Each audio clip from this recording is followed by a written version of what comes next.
are with Spotlight One-on-One. I have Chuck from Delaware Valley Original Music Showcase, and he's going to tell us a bit about what he's doing with his show, artists that he's showcasing. It's a little bit like what we do, and I mean, I think we're sort of nearing an age and a time that, where I guess any fool with a camera can just start a music show. But, occasionally you do have people come along. They have a very original show with some very original ideas. They've been bringing a lot more to the table in here. And that's what we want to talk to you about with the show that you have, who you have coming up, and some other projects you have coming down the line, with some documentary filmmaking. And so tell us a bit about the Delaware Valley Original Music Showcase. Well, it's a show. It's kind of like an infomercial for bands. Basically, I shoot them performing, and then I do an interview. There's shows that have people just play music. There's some shows that just do interview and talk. I'm just mixing the two together. Mm-hmm. Right. So, and this is sort of being a music show. You told me before, you go sort of across pretty much any genre, Yes. pretty much whatever you find. Like in general, what is it you're looking for when you want to bring an artist onto the show? I have to like it. You have to like it. Mm-hmm. I think the thing is that musicians know that they can respect and appreciate other musicians' work if they like it or not. Mm-hmm.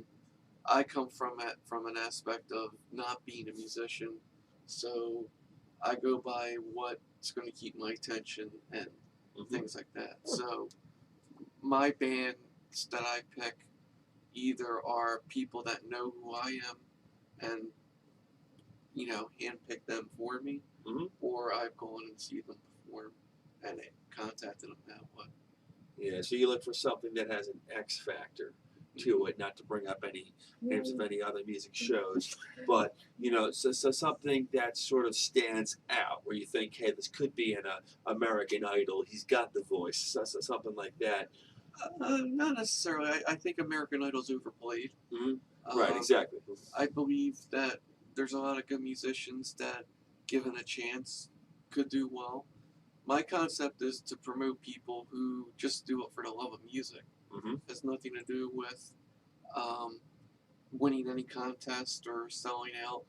Most of them, when I ask in the interview, when do you see yourself stop doing this?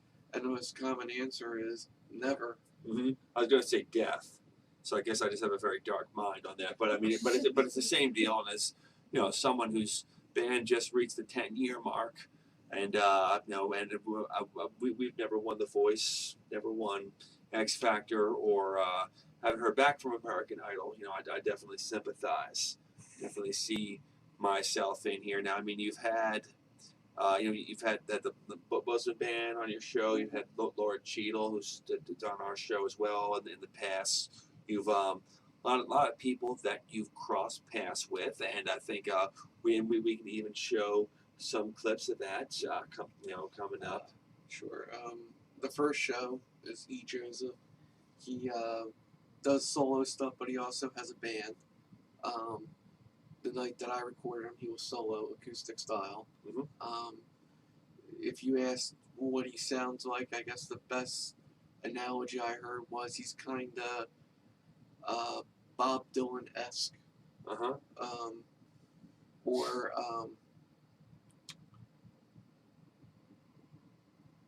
trying to think who else they said. There's a couple people that people say that his music reminds them of. And Okay. One of the Guthries. You know what? Why don't we cue to a clip of that, and when we come back, we're going to each say who we think it reminds them of. You ready?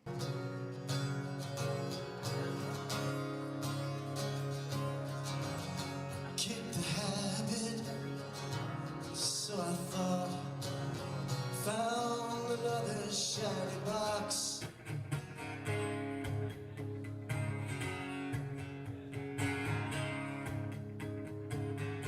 When you're doing solo acoustic, I mean, it's a completely different environment. Okay, so the big thing is, who does it remind you of? And so let's start with you, Charles. Charles, Chuck. Who does he run? I mean, maybe you've thought about this, overthought it to the point where you can't even say. But throw some out there. Throw like the three that you hear the most from other people. Bowie is probably the most common one I've heard people say. Not that he sounds like Bowie, but it's kind of that He's got that style. He's got that. Well, he's got that. Almost like there's certain ways he pronounces words. I can hear the Bowie. Who else did the people say he sounds like? Just give me two more that you've heard. Dylan-esque, somewhat. Jason Dillon. Jason is his son. He sounds more like the son, I think. And they're usually the only two that I really hear. The other ones are hit or miss. Where you are now as opposed to where you were when you first started. Basically, the concept has changed somewhat. It's becoming more polished, I think. I've covered a multitude of different bands at different levels. Some are more polished than others. I would say E. Joseph and Tree Walker are very, they're unknowns in the area, but they're very strong. And then I finished with, well, in the middle I had two or three bands that are kind of upstarty, which is Valentina Janie and the Vanishing Points, Overcoming Gravity, and the Susquehanna band, Floods. They're kind of like the newbies in it. And then I finished strong with the Bosom Band, Laura Cheadle, and that's pretty much where I am so far. Constantly looking for new artists to take the plunge, so to speak. So if you know anybody. Do we know anybody? Well, you know, I mean, it's like you have kind of a genre going there that we can see what Chuck likes in terms of music. We can see that you do have a certain taste in music. It doesn't seem to be just what's quality, but what you like, which I think is very unusual to admit because we don't always like the bands that we have on our show. But as a matter of fact, some of the ones we've not looked forward to having because of certain genres have ended up being our best shows. Yeah, those end up being the best shows. Yeah. And sometimes people that they see us like talking trash about them, but when their backs are turned, and they walk out on us in the middle of the show. That was only in Wisconsin. Yeah, okay, right. That's right. That was only there. So yes, right. Sometimes you get that. I mean, a lot of times that's what it comes down to. So a lot of these people, again, they're, you don't hear them on the radio, but you hear them playing live and they speak to you. And I mean, are you a fan of a lot of like what's popping? Do you listen to a lot of like current artists? You a fan of what's on the radio? Do you listen to a lot of that? Or I have a very eclectic taste in music. Mm-hmm. I like some big band stuff. Dean Martin, okay. I like current stuff. Some catchier stuff. Some I'm not willing to admit I like on camera. Oh Okay. no, that's the one. That's Yeah, what I want now I'm thinking Morbid Angel reference is coming. But okay, yeah. No, it's not that. Okay, Oh, right, he's right. into show tunes. Oh. No show tunes. I don't. Teen Pop, Oh, he's a closet Neil Diamond lover. Black Eyed Peas. Black Kesha? Eyed Peas are okay. Kesha. Where is the love? Kesha's alright. Okay. I'm not a big artist fan. I like songs more than I like artists. Mm-hmm. Artists change over time. A song's the same forever. So Right. it's so the other thing I've learned over time working outside the industry is that what sells isn't always something that you per se think will sell.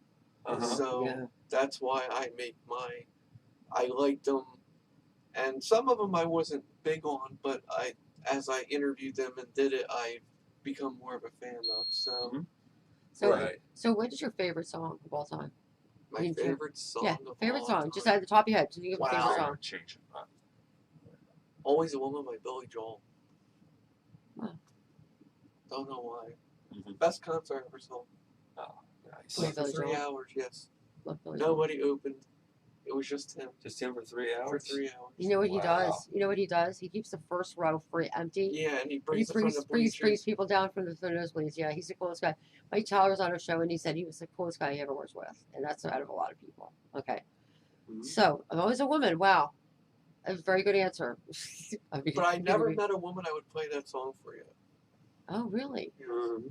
Oh, Oddly enough. oh. Sounds like Well, he's it's in- still rock and roll to me. and sometimes a fantasy. Sometimes, yeah, yeah. Well, in the middle of the night, I'm walking in my sleep, but But you know, you may be right. yeah. Oh, He's man, trying this is going on for the longest time. to- Would you say you're probably more excited about music that's happening locally than something that's nationally going on, and even like XM radio, even something like that? Would that be a way to put it? Yeah, I guess you could put it that way. When I hear Okay. a band, I don't pay attention to words as much as if they catch my attention with the sound, Uh-huh. and if I can start picturing shooting the band with With video, cameras. cameras. Yeah, cameras. Yeah. recording the band. Recording the band. Yeah. Okay. You know, and that's how I usually like the Bosom Band. When I was there, I was covering another artist, and I was sitting there, and I said they have a really cool sound, And a very cool persona. and Persona is out. and I sit there and I start looking around the room, saying, well, camera angles, different ways to shoot. And Monica What Lynn is you- Chase, she'll come to you with that camera. She puts the whole show on. So Very you, powerful voice, very. You get your money's worth if they sold out a venue. You would get your money's worth with them every time. let's cut to a clip of Bosom Band that you shot, and so the audience can see what we're talking about when it comes to the Bosom Band.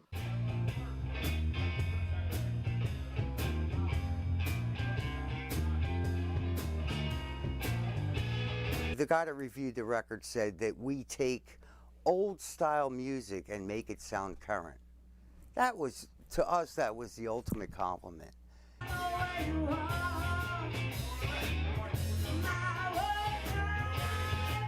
The bands themselves are going to promote Mhm. their own music, Yeah. so they already have a following.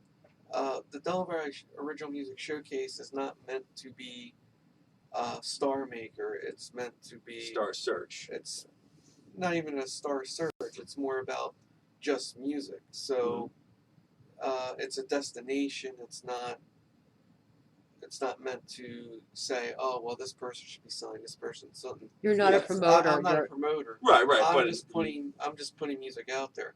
Right. My goal, the goal of the show overall, is to be where people will just want to watch, just to see what would be next. Mhm. You have too many shows out there that are well done, but they're too caught up with being a theme. The theme of this show is simplistic. It's about the music itself. I have no intro music. It's just the So name now. of the show, Uh-huh. and it's me talking and then them playing Mhm. the music. I don't really. It's not meant to be promoting myself. It's meant to give them the 15 minutes that they deserve. And you give them literally 15 minutes of fame. I can't say I did that, but I gave them the 15? opportunity Mhm. to have some 15 minutes of fame. Well, like 20 minutes. Well, it's longer actually. Oh, okay, so, yeah, so we're talking about like more like closer to 30 minutes of Close, fame. yeah. Not exactly fame, but yeah. Yeah, so they get that. That would be, yeah, the 15 minutes of fame show. That's something we got to do in the future, probably the three of us. But for right now, I'll go back to Delaware Valley Original Music 15 Showcase. minutes of fame. That's not a bit. Okay. Yeah, Thank you, guys. yeah. It's a slogan of the production company. Give everybody their 15 minutes, basically. It's pretty Right. cliche. Big. But that's it. But the showcase is meant, Philadelphia and the surrounding area has a rich history of music. American Bandstand. Uh-huh. And American Bandstand was about people watching music every week, and that's kind of what this show is gearing towards. It's just a place to go and listen to music. You don't know if it's going to be a band you like, but hopefully you have enough faith in the show that it's going to be decent bands that are going to be on there. You kind of worry about quality and that. Everybody deserves a chance, and if I find something I like in what they do, then I will have them on. I'm very easygoing. It's not hard to do. If people want to submit stuff or let me hear something they did, I'll listen to it and go from there. I'm not going to really turn anybody away because then I won't be staying true to the concept of, Yeah. you know, my process is simple. It's 3 steps: listen, experience, and pass on. That's what local music needs. That's what all music needs. And you know, that's the goal. As long as they play in the Delaware Valley and they have stuff out there, that's all it needs to take to get on the show. You don't even have to be from the Delaware Valley. You just have to play in the Delaware Valley Yeah. at some point. That's pretty much it. And this is just one thing you have under the scope productions, Yeah. that being the company, and understand coming up you're doing some, well, it's not so much upcoming, you work on it for a while, the documentary filmmaking, Yes. 68, 69 LaSalle, Super Bowl team on that. So if you want to tell us a bit about that, about what we have in the making over here. Basically, it's called Character and Courage, the 1968-69 LaSalle basketball team. They were a team that was unable to go to the NCAA tournament because of sanctions that were put against them the year before from the coach they had. And it's them telling their story. It's a lot like the music. It's no narration. It's all them the entire time. The whole 28 minutes is just them talking about that special time in that year. For a team to go 23-1 and knowing they're going nowhere, that's pretty impressive. Most teams would have packed it in and not even tried. Mm-hmm. They literally lost one game, and they probably are still upset that they lost that one game because they just knew they were that good. Yeah, I mean, that's the thing, shows you pretty much they could have won. Well, They could have won it all. let's recap for a second. So, I don't think a lot of people understand exactly what we're talking about in terms of why would somebody make a film about some team that's been gone for now 40 some years, however long. Like, what made this situation special? Can you just give us like literally a 30-second exactly what happened and why this would inspire you to do a documentary on something that happened so long ago? Well, I graduated at LaSalle. And people still talk about that team because a lot of people feel that could have been the team that broke UCLA's streak of 12 national consecutive championships. Makes sense.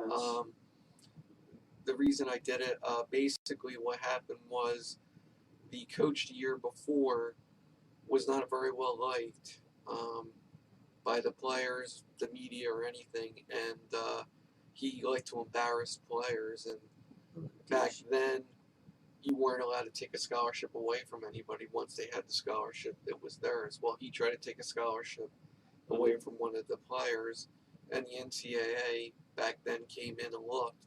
And basically, when the NCAA comes in, they turn over everything. And unfortunately, there were some violations that today wouldn't be as severe as they were back then, to where they got suspended for 2 years not being able to play in the national championship series. And this was a very talented team. 4 of the 5 guys went on to the NBA. Yeah. So is it that he found these things in mid-season, like while they were in the middle of a winning streak or something? No, this all happened the year before, and it came out in the off season. And then Yet they still played. They still were. the next year they were able to play. They had still had their conference and all that. Yeah. They just couldn't play in the playoffs. Oh, so They they have a made new it, coach? they made it all the way. They got a new coach. For those who aren't familiar with LaSalle, he is the be-all, end-all of LaSalle University, Tom Gola. The old saying at LaSalle was never said but known. There was, being a Catholic university, there was God, the Pope, and Tom Gola, and that's it. Yeah. That's. And no There's order. nobody else was after him. Mm-hmm. He won a national championship with LaSalle in 1954. He played in the NBA. He went on to be a politician, and he coached his team. And he had some very strong players that had their own set of rules for themselves, so to speak, and he got them all to play the same way for an entire year. Wow. For just 1 year, he coached them. Well, he coached them for 2, but this team was only together for 1. They all graduated in And- 1969. Oh, so it's a 1 year that they couldn't play. That was the 1 year this team couldn't play. The next year they didn't do so well. Do you think Yeah. they did well and just to, like kind of stick it to them? It was like kind of like that. I think that's the overall opinion was. Because they wanted to get drafted. They just wanted to play because they loved the game Mhm. and they knew they were that good. Yeah. So are you a big sports fan, or is it more like you're an alumnus and that's? I like sports a lot, but this is a story that my parents didn't go to college. My dad knew of this team. Yeah. It's that type of team. They went in the Big Five Hall of Fame last year as the greatest LaSalle team ever, beating out the national championship team in 1954. I mean, that's how good this team was. Yeah. It's like Villanova. Yeah. Well, one of the guys I interviewed said in his mind, this Villanova team might be the only team that surpasses that team in his mind. Was this last Villanova team? And the universities are a lot alike too. So I mean, they're both smaller, both Catholic. Well, I don't know whether LaSalle's Franciscan, but No, they're Christian Jesuit. brother. Christian brother. But St. Joe's. Well, St. Joe's. you Jesuit. know, it was a great project. It was all. It was. I have to thank Fran Dunphy for the coach of Temple basketball. He's a LaSalle graduate. Mhm. He was on that team, and he's the one that really got it going, and I just took it from there. Hopefully to be at release this year. Of the bands that you've found, who would stick out most in your mind? From the ones I've done so far. Yeah. The one I was most intrigued of, not knowing anything about, would be the Susquehanna Floods. They're from Perryville, Maryland, and they're kind of rockish, kind of folky. They just have a unique sound. It's hard to describe. Uh-oh. It's something that you would just have to experience to appreciate. They just came off of winning a music contest last year in the state of Delaware, so they're on the rise. They old guys or young guys, or They're young with one older guy. I picture just by the name, I'm picturing something like a swing band. What about you, Kev? The Floods. The Floods, and they're just. The Susquehanna The Floods. I'm gonna guess on eerie jazz tinged folk music, just because that's an inside joke from we were talking about earlier. I have no idea. Jazz tinged folk music. Yes. There's also the Pantera song called The Floods, which is partly acoustic and then partly Pantera. I'm going to guess it didn't sound like that either. No. So, no, I have no idea. They're called The Floods. I can't take it that they have. I'll show you a clip. Okay, here we Oh, go. we see a Here we clip. go, clip.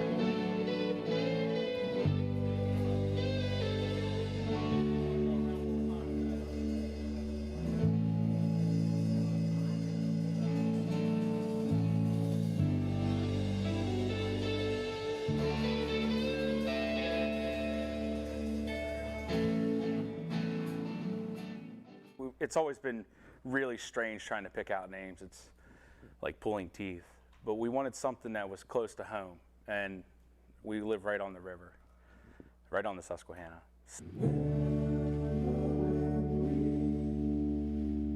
Okay, so if the Floods are a river, what river are they? River of Dreams.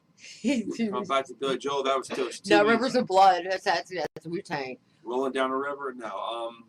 Yeah, well, they definitely sold us down a river. And there, yeah, that was the Floods. I heard a little bit of. I heard some folk rock. I heard some blues rock, but it was all flowing like a river that was overflowing. I think that was because it was fed to you already in your mind that you were picturing a river, because it does flow like a river. You're right. It does flow. Okay. I hear Grateful Dead in there. I hear Dead. Chuck. There's, like I said before, I can't put my finger on them. Right, sort of Kid Rock meets Gary Newman something like that, or That's a nightmare.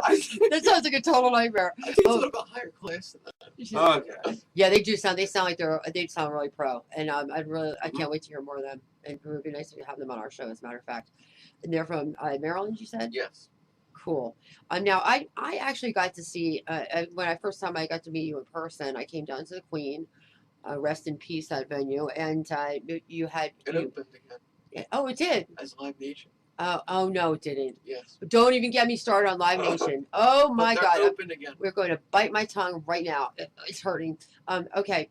But I met you there, and you had a bunch of bands that were on, and you were filming them, and we had an MC, and it was a really great production.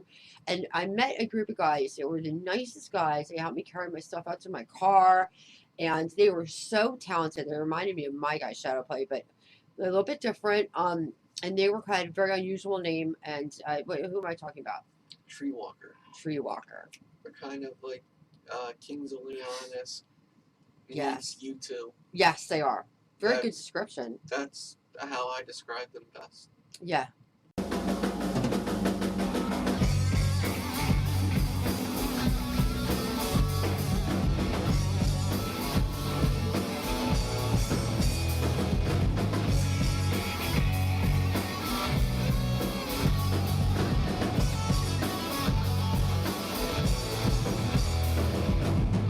She left her mama to the Alabama, but I'm not here for Why play music? Well, from an early age, it just always caught me. I always loved listening to music. As I grew older, I loved playing music. I think the best thing about music is that it's like the ultimate form of communication. I'm getting a little bit up there now, but I guess when I was 9 years old, I got the bug. You know, the rock and roll bug bit me. For me, it's like a language almost. Like it's almost as normal for me to speak as it is to play music, I think. My earliest memory is actually my mother's a music major. We only feature very few people on our show that are not musicians, and so the fact that we're putting you on 101 Focus means that there was something Hello, I'm really Chuck significant to Owen. your. You're Don't both, play with oh your my phone. gosh, you're both in trouble. But no, now it's not okay to pick yours up. It's okay when Now you see, just now now. he's got his. Now he's got his. Okay, we have some rules on our show. Number one, you're not allowed to talk about video games, movies, or comic books. And number four, no phones. So I'm gonna collect. Now I'm gonna collect phones from everybody now before The every only rule show. that is ever stuck is the video game rule. And yeah, that because I Remember the strictly. Atari 2600? Yes. That was Oh, my shit back in the No, day. please don't Like start. Fender. It got beat out by the 78 because you can play the 20. Oh, see, this is out. This is By the time the 7800 came out, Atari was out of the market. Miss Okay, you just found your third freaking host for the Nerd Show. Atari 7800 was the system Atari should have put out instead of the 5200. Okay, Tyler, Had what they do you have put to that say out for in that? 84, they'd still be on top. Okay, this is the 101 Spotlight Okay, Show yeah, featuring Chuck, Alex, and the Nerd Show will air at a different time. The pilot's already done, but Charles, feel free to join the Nerd Show if you time. So We anyway, had Atari 2600 in the 80s. Oh my God, only the hardcore nerds had that. That's like people who've watched Star Wars. well, I don't know about you, but I think Tree Walkers, what they had to say about each other was very cool in their interview. We're getting punchy, and so I'm going to wrap this up. Again, Charles, Alex with the Delaware Valley Music Showcase and production company called Underscope Productions. So can we keep on to say Interscope? And I just want to keep smacking myself. Really cool stuff. And you contacted us on a lark, and I happened to actually pick up, and I'm really glad I did. I look forward to working with you for future projects, broadcasting. We're going to be putting the pieces we've already created, and bands. If you want Charles to see if he likes your music enough to put it on his show, please. What was the submission process for you? They can do it either by the website at utsnetwork.com, on Facebook at Underscope Productions LLC, or at Underscope Network on Facebook as well. And if for some, we're going to put the graphic up, and if you did not catch that, you can also find Charles through us as well. We're going to have on our webpage www.Z191TV.org. You'll find a bio section and also a section about all the different shows that we syndicate, and Charles will be there up front and center for both of those ongoing. And you can also link through our website as well and our Facebook page as well. Have a good night, everybody. Thank you for tuning in. Final word, guys. One each. Atari. Charles. I got nothing. Yeah. Nothing. Nothing. Okay. Listen, experience, and pass on local original music. I want to try and get that trademark. Listen without prejudice. That's 7. It's 7 last words. I got 4. Local mission, global vision. How's that one? That's our Okay. logo. It's our slogan. Lycanthropy. You wanted the word? That's a big word. Stick with Atari. Okay. Here's I got one. Robotron 2084. 2084. And with that, I think KMX Man needs to be on your next guest on your show. How's that? Yeah. He might not like you well enough, Kevin. All right, we're gonna see though.